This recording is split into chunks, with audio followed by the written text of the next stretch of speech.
Just a warning ahead of today's podcast, the content that we will share today is, well, listener discretion is advised. While not explicit, it's certainly not for young children. Parents will want to make some decisions around whether the kids listen to it or not. Today we're tackling something that might make your stomach drop, just as it did for dozens of families at a Melbourne high school about 2 weeks ago. Imagine getting a call that your daughter's school photo, that sweet picture of your teenage girl in her uniform that sits on your desk, has been transformed using AI into explicit sexual content and is being shared around the school and the internet. Or perhaps even harder to imagine that your son was one of the boys who created these images of his classmates, maybe even with his classmates. No, this is not a Black Mirror episode or a cautionary tale from some distant future. This happened, like I said, 2 weeks ago at Gladstone Park Secondary College, where 2 Year 11 boys allegedly used artificial intelligence to create and share sexually explicit images of their female classmates. It follows a number of similar incidents over the last year or so at various schools around the country where female students continue to be victimised in the same way. G'day. So glad to have you along for today's Happy Families podcast, real parenting solutions every day on Australia's most downloaded parenting podcast. We are Justin and Kylie Coulson. And Kylie, as parents, we're navigating territory that no parent would have ever imagined that they would have to navigate. I remember when we were growing up, the biggest risk to our children was coming across a pornographic magazine, or maybe someone had a cassette videotape that might have... I love that you don't have the words for it anymore. I don't. A VHS, like a video, yeah. A cassette videotape thing. Yeah, right. With explicit content on it. But nowadays, our kids are literally carrying devices in their pockets that have access to innumerable. One of my favourite podcasters, he's pretty coarse and crass, but he just is so brilliant in the way that he speaks.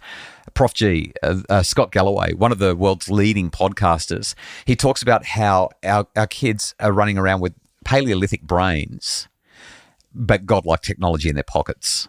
And this is what we're really talking about, isn't it? Like, our teenagers have access to technology that can create incredibly convincing fake images in seconds, and unfortunately that tech is being weaponized in schoolyards across the country. So you're writing a book on teenage boys at the moment as we speak. Yeah, I wasn't expecting that, but yes. So the question is, why? Why do boys... You don't see girls doing this, do you? No, it's very rare that you would find girls doing this kind of thing. Okay, so first of all, let's just highlight this is not quote-unquote normal behaviour. This is going beyond boundaries that are acceptable, and the boys who are doing it know that. Everybody knows that. Brings up issues around consent. Obviously, there's the exploitation angle on it as well, and there's a whole lot more that we will talk about. But to answer the question why, I reckon there's a couple of things. Number one, this is hard to say, but it's a reality. Boys and girls are different, and research across decades has highlighted that boys are more sexually interested than girls, especially when they're teenagers. And boys also crave visual sexual stimulation more than girls on average, and more sexual variety on average. All of these things point to the very real situation that boys are simply more interested in experimenting with, playing around with, discovering things of a sexual nature relative to girls. Furthermore, and this does not excuse, just because it's hardwired doesn't mean that it's destiny, okay? But we know that boys are more likely to egg each other on in a group setting than girls are. Like, the collective IQ of boys when they're in a group is significantly lower than the individual IQ of each boy when they're on their own. Yeah. Do you know what I mean? Yeah. When they're together, they just do dumb things. You throw in as well things like an increased propensity for sensation seeking, higher levels of impulsivity. I mean, the average 24-year-old male has the same level of impulse control as the average 10-year-old girl.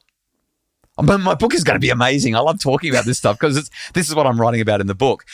So there's a hardwired reality that I guess creates guys are much more interested in the potential reward of a behavior than the risks associated with the behavior. And when somebody raises the risks, they say, oh, yeah, but that's not going to happen to me. Or it's, yeah, that's a risk, but it's not really that big of a risk compared to the reward. Look at the reward. It's going to be awesome. There's one last thing that I do need to highlight, although we could talk about why for ages, and that is that we live in a breathtakingly objectifying, sexualized, pornographied world, and boys are, I don't know, boys get status for doing this sort of stuff. They praise each other. They build each other up. Not all of them, but enough of them that some boys have gone, this will be really good. Let's do it. So clearly I'm not a teenage boy, and I have to admit I really would not like to be inside a teenage boy's brain right now. But I have to ask the question, when boys do things like this, is there an iota of thought for the impact that it will have on the target? No. Girls. No. Well, I shouldn't say no, but I think it's kind of unlikely. And let me explain why. Researchers a number of years ago discovered that as testosterone boosts, and let me be clear, when testosterone goes up in boys, when puberty hits, okay, so there's three major testosterone boosts in a boy's life. The first one is when that child is conceived, okay? You've got this XY chromosome and the testosterone just goes through the mother's womb and you've got a boy brain. You've got a boy, you've got outdoor plumbing on the boy, right? As opposed to the indoor plumbing on a female. And what happens then is the testosterone courses through him while he is in the womb, and that's what makes him. Testosterone is, as Carol Hooven from Harvard says, it's the hormone that dominates and divides us. It's fascinating. There's another testosterone boost shortly after birth. Okay, it lasts for the first handful of months post-birth, maybe up to 6 months. And then there's another huge testosterone boost around about puberty, where boys' testosterone goes up 20 times, maybe 30 times over what girls have. I mean, it's enormous. And around this same period... that's why you're so hairy. That's part of it. That's why my voice is so deep. That's why I'm so manly. It's because of the testosterone boost at puberty. But there's something else that happens. Two kinds of empathy. There's what's known as cognitive empathy and another empathy called affective empathy. Cognitive empathy is when you say to somebody, do you get how I feel? And they say, I get it. I see, I understand, I get how you feel. I can articulate you're feeling this and this and this. That's cognitive empathy, the ability to understand in your head how another person is feeling. And then there's affective empathy, which is, are you feeling what I'm feeling? It's when I'm watching Bruce Willis and Ben Affleck on the asteroid Meteor in Armageddon to save the world. And Willis throws Affleck back into the space shuttle and says, you go and marry my daughter. I'm going to stay here and blow up the asteroid and save the world. And, and everyone's crying and I'm sitting there going, oh my goodness. And now that's affective empathy, when I'm feeling in my heart what you're feeling in yours. The data shows that when it comes to girls, they see a steady increase in both those kinds of empathy throughout their life and even through those puberty years. Okay, they become increasingly able to understand and feel what other people are feeling. For boys, though, it's the opposite. The testosterone boost goes and empathy plummets. It goes down, which means that when you say to your teenage son, don't you understand how that makes your brother feel? No. He goes, no. And you say, but can't you feel that? And he goes, no. And he'll sometimes even say, I don't care. Now again, genetics and biology are not destiny. We can teach empathy, and boys can, if they're raised in the right environment with the right circumstances, they can elevate their empathy. But there is a decline. So when you say to them, don't they think about how the girl must feel? The reality is, unfortunately, that the majority of them don't. They're just thinking, she's going to look so hot when I do this, and I'm going to get so much status from the boys. Yeah, the boys. Hey, bro, I'm going to get so much status from the boys when I show them what I did because I'm so clever on my computer with my dad's credit card. So this might be completely hijacking the conversation, but... You already have. I've got all these notes and we haven't touched them yet. The acronym SNAG, Sensitive New Age Guy, was a big thing in the 90s. When I was a kid, right. Yes. And I'm thinking about everything that you're talking to me about and marrying that up with my experience with a handful of boys who I had really close relationships with and I felt were very empathetic. How does that weigh up in this conversation? There are two things here. Number one, we're talking about averages. nobody is actually average. Everybody falls somewhere around the average. But if you've got a bunch of dimensions, like dimensions of masculinity, for example, you're never going to get a boy who is completely average on all of those indices. We sort of spread out across that. So you get some really blokey blokes, and you also get some really, I'm going to use a term that some people would be uncomfortable with, but you get some really effeminate blokes, okay? And that doesn't mean that they're not men or that they're less manly men. It just means that they carry their masculinity differently. They're more comfortable potentially in themselves. Well, how much of that is nurture or nature? If it's nature and nurture. It really is both. Like I said, though, destiny is not in your biology. Recently, I caught an aeroplane home after traveling to a regional Queensland location. And when I got on the plane, it was full of minors, blokes that were doing fly in, fly out. And number one, I was intimidated. But number two, the way that they behaved in public, the way that they spoke, the way that I just was like, they are the blokiest blokey blokes that I've ever bloked around. I was so uncomfortable because I just thought any one of them, they don't do emotions. They don't do any of the things that I feel really good about. And so there you've got the averages. So you've got somebody who's emotionally secure and happy to talk about that sort of stuff at one end. And then you've got this blokey bloke who would never mention an emotion at the other end.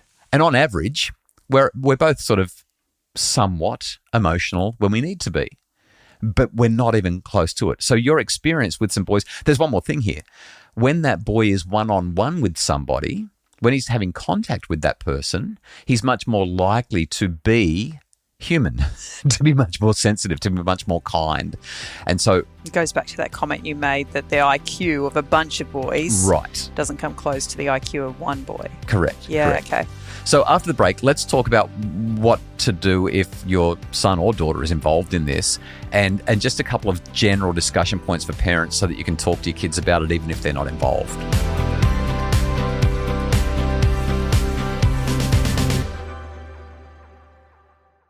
Okay, Kylie, a couple of things to discuss. First off, some discussion points for parents when it comes to what we're talking about here. The first thing that I want to mention is this.